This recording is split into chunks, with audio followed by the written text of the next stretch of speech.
Hello, friends. In this episode, I'm continuing my reading of Henry Stephen Salt's collection of essays titled A Plea for Vegetarianism. In this episode, I'll read Chapter 8, Sport, or Killing Animals for Fun. This chapter starts out talking of pigeons. Some have called pigeons flying rats, maybe because they are in urban areas. But pigeons made me think of my morning walks with Teo, where I will see a group of vultures almost every morning. While vultures are not my favorite birds, they were almost our national bird, as you may recall. I wondered what the process is for allowing our minds to be repelled by the thought of killing anything. Why would we have trouble thinking about killing kittens, koalas, or pandas, and for some people, not other animals? This morning there were 5 of the 7 vultures sitting on the riverbank across the river from us, facing away from the river with their wings outspread. It was early morning, so I think they were soaking up the sun with their wings or trying to look sexy, but I think it was the former. In any case, I forced myself to stop and look at them with soft eyes, trying to put them in the same love bucket as the bald eagle and doves and hawks, the hawk being my favorite bird. And it worked a little bit. So if it is a mind shift changed, how about a mantra? We are all in this together, or I love you too. I attended a political action this past weekend, and there were car honks for thumbs up and people flipping the bird for thumbs down as they drove past. And if I can attempt to love a buzzard, I can certainly love my neighbor and say, we are all in this together, and I love you too. When we stop killing animals, we will have world peace. Here is the next chapter in A Plea for Vegetarianism by Henry Stephen Salt. Chapter 8, Sport. On the 9th of May, 1884, the House of Lords discussed and rejected a bill which practically aimed at the direct abolition of pigeon shooting, though introduced under the circuitous title of the Cruelty to Animals Act Amendment Bill. The arguments of those who supported the measure were directed chiefly to show peculiarly base and demoralizing in pigeon shooting, which distinguishes it from other sport, while their antagonists contended that there is no real distinction between this and other kinds of sport, and that the proposed legislation is merely the thin end of the wedge which would finally destroy the immemorial resource and recreation of true-born Englishmen. If it was cruel, said the Earl of Redensdale, to shoot at a pigeon with intent to kill it, so it was cruel to shoot at partridges and pheasants. Now, no humanitarian will be likely to desire the prolongation of pigeon shooting merely because it is no worse than other shooting. By all means, let the thin end of the wedge be inserted, if the butt end cannot be used for a single crushing blow. But it must be admitted that, from a logical standpoint, Lord Redensdale and those who voted with him had decidedly the better of their inconsistent though well-meaning opponents. The fact is that all sport is essentially the same in principle, and one cannot logically and rationally condemn one branch of it without condemning it as a whole. Nothing could have been more feeble than the well-meant argument of the late Archbishop of Canterbury that pigeon shooting did not belong to those sports which were so clear to Englishmen, but to a class of sport which was passing out of use, that of preying on the sufferings of confined animals.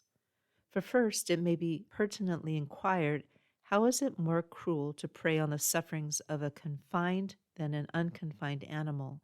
And secondly, if we admit that it is more cruel, did not the Archbishop himself perpetrate the very same enormity, though not under the name of sport, when he dined that same evening and preyed on the sufferings of some confined ox or sheep which had suffered at Deptford that he might feast at Lambeth? I think it will be found by anyone who thoroughly considers the matter that it is exceedingly difficult, if not impossible, to find a logical standpoint for condemning the cruelty of any particular branch of slaughter as distinct from the rest, if we wish to be consistent, they must all stand or fall together. The essence of so called sport consists in the excitement derived from the pursuit and killing of animals. It seems that there are two warring instincts in men's mind. One, the brutal passion which prompts them to pursue and slaughter innocent and helpless creatures, a passion which unfortunately has been so strengthened by centuries of habit that in some persons it is engrafted like a second nature. The other, the gentler and surely not less natural feeling, which bid us pity, sympathize, and save. I believe that this latter instinct is destined eventually to triumph over the former, and the triumph would be the speedier were it not that certain attendant circumstances combine to throw a fictitious charm over our national field sports and so prevent us from realizing the great cruelty that underlies them. In hunting, for instance, the most popular of all field sports, the pleasant surroundings, the excitement of the meet, the beauty of the country, the strength and speed of the horses, and the skill of their riders make men forget the nature of the detestably barbarous and unmanly business for which they are met. Well does Sir Thomas More exclude hunting from the pleasures of his model people in Utopia, nor can they comprehend, he says, the pleasure of seeing dogs run after a hare more than of seeing one dog run after another. For if the seeing them run is that which gives the pleasure, you have the same entertainment to the eye on both these occasions, since that is the same in both cases. But if the pleasure lies in seeing the hare killed and torn by the dogs, this ought rather to stir pity, that a weak, harmless, and fearful hare should be devoured by strong, fierce, and cruel dogs.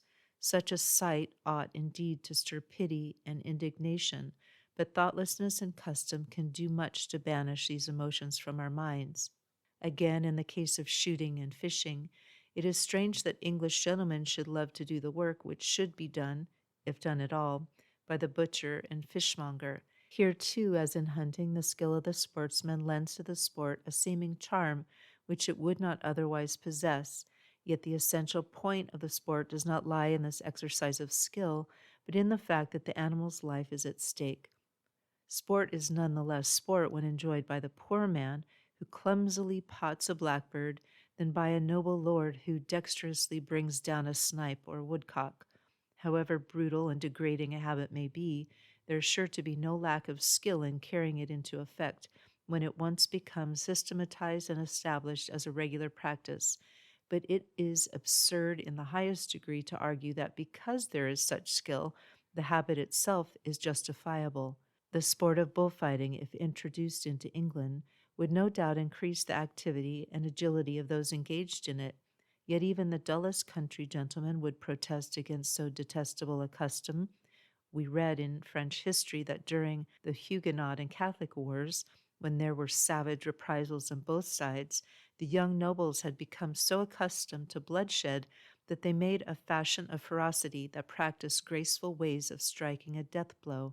One can imagine how indignantly these young warriors would have repelled the notion that they were common murderers, and have shown, by an argument exactly similar to that of our modern sportsmen, that they slaughtered their victims not for the sake of killing them, but for the pleasure of graceful swordsmanship. The excuses offered by sportsmen in justification or palliation of their pursuit are indeed so remarkable and occasionally so ingenious as to deserve special attention. We are often reminded by the writers in Land and Water and other sporting journals that field sports are national, and hence it is concluded that they are praiseworthy, it being conveniently ignored or forgotten that there are such things as national errors as well as natural virtues, and that the error of a nation is even more calamitous than the error of an individual. Another amusing justification of sport is that the animal has a chance of escape, and therefore there is no cruelty, as if an agonizing uncertainty were better than a speedy and merciful death. Again, it is often asserted that shooting, fishing, etc., must have a beneficial effect on the sportsman because they bring him into contact with nature among the woods and streams. Is it not to be doubted that the contact with nature must in itself be beneficial, but could it not be obtained without the slaughter of birds and fish? And can those men be true and perfect lovers of nature who frequent her paths only that they may deal death and destruction among her harmless children? The dynamiters who crossed the Atlantic to blow up an English town might, on this principle, justify the object of their journey by the assertion that the sea voyage brought them in contact with the exalting and ennobling influences of the Atlantic. But the crowning absurdity of the sportsman's arguments, an absurdity which beats any of the fallacies to be found in Sidney Smith's Noodle's oration, is the wonderful assertion that sport lends to the character a special kind of gentleness and humanity. The true sportsman, like the true soldier, is never cruel. He is merciful, chivalrous, thoughtful, tender-hearted, and sympathetic. These qualities are the result of the practice of sport. They are not, as might at first have been imagined, acquired by butchers, for the butcher's trade is not sport. They are the glorious possession of those unselfish individuals who devote a lifetime to hunting, shooting, and fishing. I have several times heard this plea gravely advanced as a justification of field sports, so it may be worthwhile to point out, with apologies to my readers for an apparent insult to their reasoning abilities, that it is not much credit to a sportsman who systematically commits the cruelty of taking away harmless lives for his own idle recreation to be able to urge in self-defense that he does not needlessly torture his victims. Possibly not, but what then? At best, this limitation shows that a sportsman is not quite such a ruffian as he might be. It is difficult to be serious in refuting such arrant and disingenuous nonsense, so I will conclude with a short quotation from one of De Quincey's best-known books, his Essay on Murder, considered as one of the fine arts. In this essay, he humorously treats of murder, much as the sportsman affects to regard sport, as an honorable profession, giving scope to the highest art and dexterity of handiwork, and ennobling the character of those who practice it. I recommend the careful study of the following passage to those who believe in the exalting influences of sport. The subject chosen, i.e., for the murder to operate on, ought to be in good health, for it is absolutely barbarous to murder a sick person who is usually quite unable to hear it, and here in this benign attention to the comfort of sick people you will observe the usual effect of a fine art to soften and refine the feelings, from our art as from all the other liberal arts. When thoroughly mastered, the result is to humanize the heart. Mutatis mutandis. We have here the very words of the advocates of sport. The humanity of the sportsman is, we suspect, closely akin to that of Tom Tulliver, whom George Eliot describes in The Mill on the Floss as a young gentleman fond of animals, fond, that is, of throwing stones at them. There can be little doubt that the chief strength of sport lies not in the ridiculous arguments often put forward by its votaries, but in the fact that the institution of the slaughterhouse is still regarded by a vast majority of people as necessary and indispensable. There is, of course, a difference between killing animals for food and that amateur slaughtering which is dignified with the title of sport. The former may conceivably be justifiable, the latter can never be so. But still there is so much similarity between the two that it is almost impossible to get people to think of them separately. If they were called upon to put an end to pigeon shooting, said Earl Fortescue in the debate in the House of Lords, before alluded to, they might next be called upon to put an end to the slaughter of livestock. They might indeed. Those who detest cruelty will not cease to call for its abolition, in whatever form it may manifest itself. Sport is perhaps the most silly and vulgar of all forms of cruelty, but we must not be surprised if it lingers on until men have learnt the folly and brutality of slaughtering animals for food. As long as animals are regarded as merely the beasts that perish, there will be all sorts of cruelty in the way they are treated by men. That concludes Chapter 8 of Henry Salt's A Plea for Vegetarianism. I will continue to Chapter 9 next episode.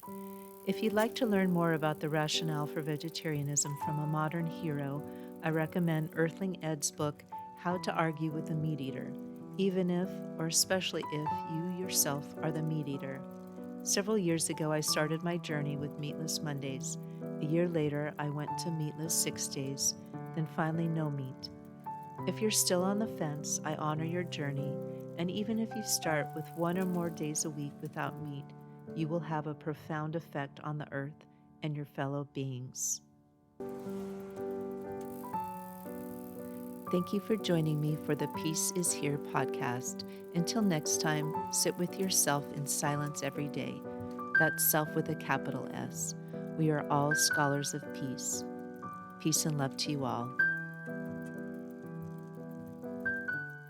Podcast music is Dalai Lama Riding a Bike by Javier Peque Rodriguez. A link to his music on Spotify and Bandcamp is in the show notes. If you enjoyed this podcast, it really helps me if you subscribe on Apple Podcasts or wherever you listen to your podcasts. I'm Avis, and I write the Pedro the Water Dog Saves the Planet book series, which are a series of environmental adventure novellas. Books 1 through 5 are available at all your favorite online bookstores or at aviskalfsbeck.com. Book 6, Manu Mutante, is coming out soon. Go to aviskalfsbeck.com to be notified when new books come out. Thank you again. Listen for the peace.